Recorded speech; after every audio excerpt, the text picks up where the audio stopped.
What up? It's your boy Bass. Y'all tuned in to another episode of Ian's Podcast. I got my guy Denetrick Powers here with me, man, and we talking about how your business can help empower the whole economic growth of your community, man, in different ways, man. So let's go over that, man. What's up, man? Explain who you are, man, and what you do, man, and why, this is something that, has an impact on, you and your company. Yeah, most definitely. As you stated, my name is Denetrick Powers, last name Powers plural, because I got many of them. I'm a curator, I'm a visionary, I'm an urban planner, developer, CEO and founder of Counterspace Gallery, co-founder of Neo Development, which is a real estate and planning firm. Starting with Counterspace Gallery. Counterspace Gallery was, it was created, to be a vehicle, just to change the conversation on what Black art is, how Black art is curated. Neo Development was founded on the mantra of, rethinking, how we do business. Neo comes from the word ananeo, which is a Greek biblical term for renewed mind, but that renewed mind being renewed in the light of God. Oh man, going all the way down into how you explain the name and just the concept, man, that's deep. That's deep, man. So let's dive straight into it, man. What are some ways that you feel like, not even that you feel like, man, like, so right now it's like a lot of businesses, it's just like a, direct sale approach, and things of that nature. Is just like direct sales, and you got your typical marketing, you advertising to people and stuff like that. But it's time to like shake the game up and switch the game up a little bit, man. And that's why I kind of want to pick your brain about, we be having conversations about, business and just different ways to innovate, like, current structures and new structures, man. It's just, so what are some of your ideas about that, man? Like, like what do you see, possible change or just growth in, like, when it comes down to, the way our economy flows in our neighborhoods? I'm gonna have to start with philosophy. I think that business, and when you get into business, that you have to begin with a philosophy. I think that many of us are hurt by the idea of business. Many of us have been hurt by business. We've been taught that business is this dog eat dog, ocean full of sharks, type world. And it has been, but I don't think that's how it has to be. So I think that we have to start by, re-educating people on what does it mean to do business. What does it mean to be friendly with another individual and trade your services or your products? And how do you have that conversation on how do you communicate what your value is? How do you negotiate your own value? I think that's one of the most important things that I'm learning right now, still early on, is just really communicating my value and believing in it, and starting, you got to communicate it to yourself too, because if you're communicating to yourself that you have a lower value, then you're always going to undersell yourself. And I think that's just because, we see so much. I won't get into that. We'll say that for another episode. Okay. But really, I think it starts with empowering through education. So educating people, like, what does it mean to do business? What is business? And that can be done over and over, but most people actually learn it. Like going back in history, why did people buy, sell, and trade? Why did the Industrial Revolution happen? So it's like, like bringing back some of those, basically like some of those skill sets that they say like entrepreneurs have, but back into like the overall household, like the understanding of God, understanding of trade, communication, networking, understanding, like even when it comes down to marketing, just how you want to present something. presentation or something. You know, just bringing that back. Yeah, I feel like that's real. That's real because those are some of the key points of, you know, just the overall business. I mean, yeah, even from the conversation we was having earlier about, you know, referral programs and, you know, affiliate programs, you know, I think often that the message is communicated in a way where it's like, you know, the value is in this product and you can also get value out of it too by selling it, that value being money. But what would it look like to communicate to somebody like you add value to this business that's actually happening? By you adding value to the business, you are now an optimal part of the business. So, you know, walking people into thinking about themselves as businesses as well, which, you know, I mean, I think a lot of people are getting to that point now, and we're seeing it on social media, you know, how people are branding themselves. Yeah. But one thing that I like, just from, you know, from the referral and affiliate programs is that, and even like, you know, different marketing tactics as well, is you don't have to, you know, your brand can be bigger than you.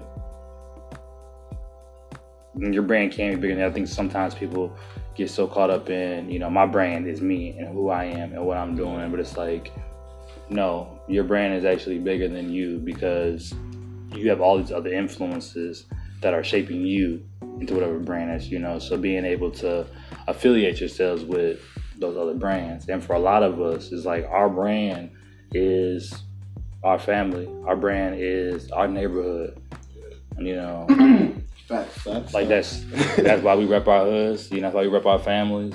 Yeah. You know, you don't see too many black people repping their state. It's like that's real. I don't know if people like, oh shit, nigga, Minnesota. No, we like this North Side. Yeah. You know. Or South Side, or Rondo, or, you know, East Side. It's like, I don't know where you're from, but just realizing that your brand is bigger than you. You know, I think that's how we start thinking about our bit. You know, how we start rethinking how we do business. You know, but also educating people that like your value. You know, you add value to this whole ecosystem that's around you. You know, but that ecosystem is in a delicate relationship with you as well. You know. I think we strengthen it by just being more conscious of our relationship with our surroundings. Yeah, that's real. That's real. What you deal from there? Man. So in all, it's like the next step with that is like what resources you think it'll take. Like you said, like education is one. So having that educational piece, the educational model, like being able to educate. I feel like the next step will also be creating the environment or the platform, which a lot of times, as you say, has already been kind of created. Social media, giving people platforms to be able to, you know, empower their voice, you know, build brands, build businesses, but then also, you know, I want to tap back into like, you know, having those businesses as well, like those already running businesses, those local businesses, those neighborhood community businesses, and, you know, things of that nature too, having those platforms as well. What are your thoughts on that? Like, you know, like having that like as being like one of like the pillars, you know, like educating, but then also providing, you know, like building those spaces.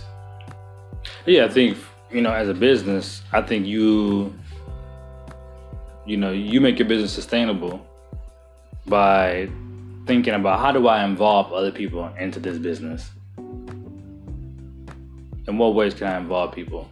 You know, large companies do it through like branding, you know, and they're doing it on social media. It's like the big boys, you know, toy, you know, for affiliation and it helps because it gives brand awareness. People get to see it, et cetera, but not everybody's making money off of that, you know. So figuring out ways where, you know, and maybe the value isn't only money. I think we have to change that too. Like, value isn't only money. Yeah, I think you spoke about that earlier. Like you said, it could be trade and service, money, like, you know. Yeah, trade and services, products, you know, whatever you get creative. Yeah. What we find value in. Yeah. And I think that's creativity. It ain't always gonna look the same, but somebody finding value in it. For sure. Man, this that's an going back into that first pillar, the education part. I feel like that re-education of value too is also see that the values may not also be just with the dollars, finding values in different ways, re-educating about the value, coming up with a new value system where the dollar might not trump all. Sad to say, I don't want to. Okay. I don't want to use the word, Trump. His ass just got up out of there. But just thinking like, just long term wise and just building wise, what do you think that third pillar would be? Having the education aspect, but then also having that second pillar, like being the space. Just having that space where you can be able to create and be able to, build. What do you think that third pillar would be?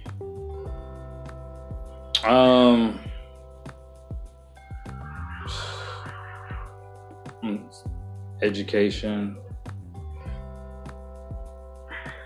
infrastructure, and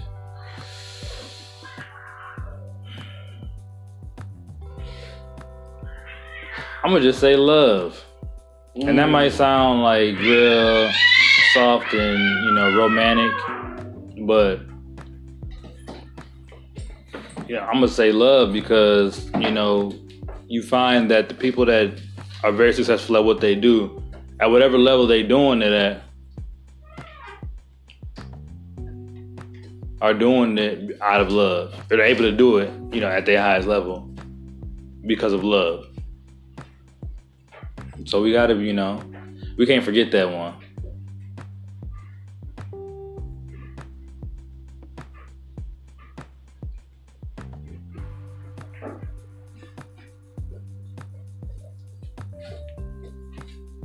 So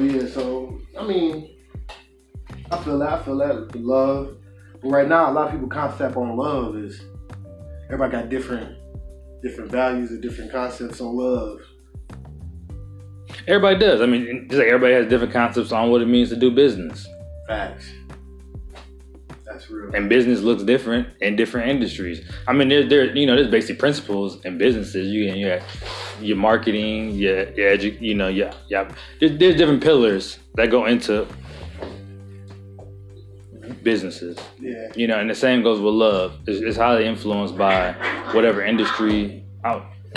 Now I'm mixing business and business and pleasure by saying industry, but people love for different reasons, and people are influenced to by different people and different environments on the way that they love and the way that they love people. And I feel as those who are raised in environments where love is not only a self-sacrifice, but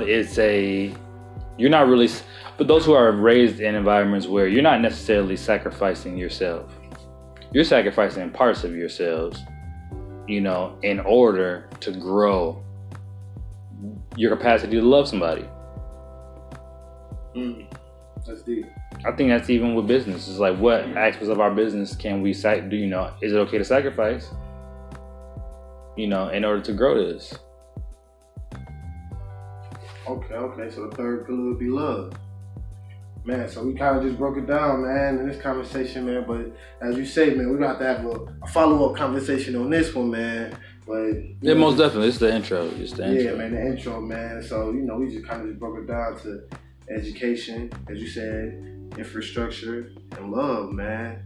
And I feel like that love even go back to where you even think about business, customer support, customer appreciation, employee appreciation, creating atmosphere. I'm just saying, just on the business side. Yeah. And then that's when you start thinking about love, because then you start considering those around you. Like, how do I want to create a healthy atmosphere or appreciation for them, show them that they're appreciated, that they're, how do I do that? So you start thinking about ways of how to do that. Exactly. And that's why all three of them are connected, because once you start figuring out how to do that, now you will create the infrastructure in order for it to happen on its own. Automation is important, but automation in everything.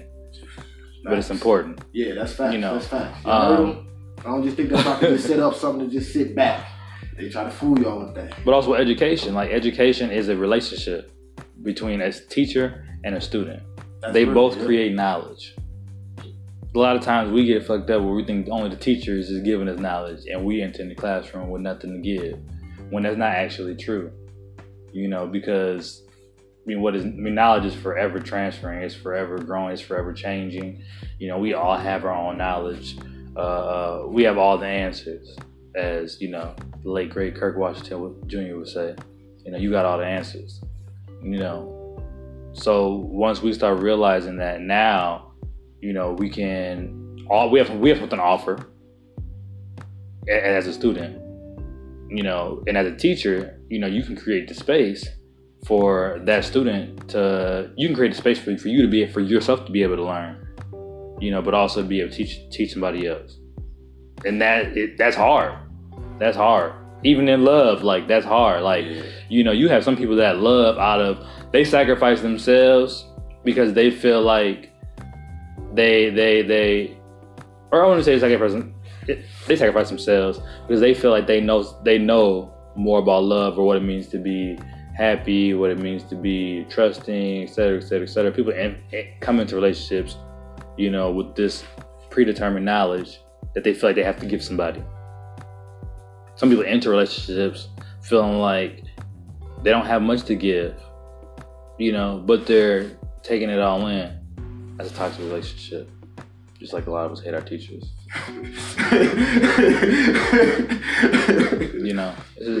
It's just toxic. And I'd say just people education a lot, because education is a passion of mine, apart from because I feel like I'm always learning. And I feel like it is, I'm doing a disservice to those who come after me and those who are, presently here with me, by not sharing that knowledge. Okay, I feel like that's facts. But also being humble. Sometimes you share knowledge with somebody and they're like, well, have you thought about it this way? Or, yeah, I see how you see that, but I see it this way. Or they might not say I see how you see it at all. It might just be like, well, no, this is what I know. Yeah. What else will help create that dialogue? That conversation? It's dialogue. Even that's a big part of the reason that I feel like this podcast is important. And I see like what a lot of you do. Ends, is to, having people get their voice heard. And even with the podcast, the people that you interview are people that they also have some knowledge to share. And you as well. You have knowledge to share. You're an entrepreneur. Been doing it for years now. Even though it might seem like that, we seem like we young, but it's like shit. For sure. Well, we gonna end it on that note, man. It's been a pleasure having you on the show, man. We gonna have you back, man. Hopefully soon, man. What's good? And it's your boy Bass. Denetrick Powers, man. Shout out to Counter Space Gallery. Shout out to Neo. You feel me? Can you break that down? What the full name was again? The Greek name. So the company name is Neo. Oh, Neo, my bad. Yeah, Neo Partners. Neo Partners. So that's Neoo. Okay. It derives from Ananeo, which is A-N-E, or A-N-A-N-E-O-O. Okay. Yeah. So make sure y'all look that up, man. Check out Neo Partners. .com. Now also check out Counter Space Gallery in here future, man. They're gonna have a lot of stuff popping in Minneapolis, man, and all around the whole Twin Cities, man. Just stay tuned. All right, it's your boy Baz, and this is podcast. We out.